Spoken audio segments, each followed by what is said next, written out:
Hello friends, నమస్కారం అండి. నమస్కారములు. ఓం సత్యం హోములు అండి. కదండి, మనం ఓం సత్యం హోములు కదా. అమ్మ తల్లి కనకదుర్గమ్మ బిడ్డలు మనం అందరం హిందూ ముస్లిం ఇసా సిక్కులు అందరూ కూడా అమ్మ తల్లి బిడ్డలమేనండి. అది కమాలమైన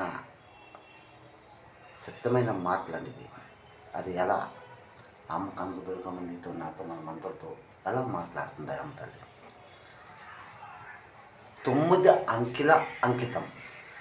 ఈ 9 అంకెల అంకితం అందరిలో ఉంది. నీలో ఉంది, నాలో ఉంది, అందరిలో ఉంది అంకితం. ఈ 9 అంటే అమ్మ నవరాత్రి 9 అని అంకితం 9 అంకెలు. అది లాస్ట్న అంకితం వస్తుంది. ఇక్కడ పార్వతి లక్ష్మీ సరస్వతి రూప దర్శనం ఒకటి కనపడుతుందండి. ఎస్, 9 అంకెలు. ఆ దాల్చున్నప్పుడు హం కాకేతం తెక్కి లాపం తెల్లు అంకెలు. 9 అంకెలు అంకితం. ఆ దాల్చున్నప్పుడు హం కాగుడు తెక్కి తాగు దాల్చున్న అంకితం అంటే 9 అంకెల అంకితం. నీకు నాకు మనమందరికి ఆ 9 అంకెల అంకితం మనం ఎలా అంకితం చేసుకోవాలి? అన్యాయంగా, న్యాయంగా? ఏంటి? అన్యాయంగా మనం అంకితం చేసుకోవాలా? న్యాయబద్ధంగా మనం ఆ అంకెలను అంకితం చేసుకోవాలా?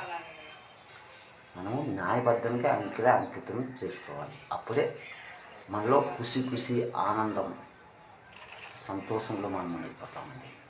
సత్యమైన మాటలు. ఆ 9 అంకెల అంకితంకి అర్థం ఉందండి. ఆ 9 అంకెలు ఆ దాలు సున్నబడితే అక్కడ సున్నా ఉంది. అంకితం ఆ దాల్చుతే హం కాగుడితే కి తాగు దాల్చుతే అంకితం. అక్కడ 2 సున్నాలు ఉన్నాయి కదండి. యాలో 1 సున్నా ఉంది. అంకెలలో అంకితంలో 2 సున్నాలు ఉన్నాయి. ఈ 1, ఈ 2, 3 సున్నాలు అంటే శంకరుడు 3వ నేత్రం ఒకటి కనబడుతుంది.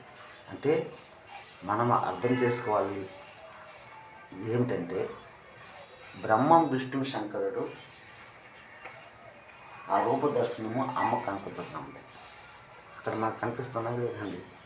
ఇది కమాల మాటలండి, సత్యమైన మాటలు. మనకి కలియుగం లేదు. ఓం సత్యంలో ఉన్నాము. ఓం సత్యం.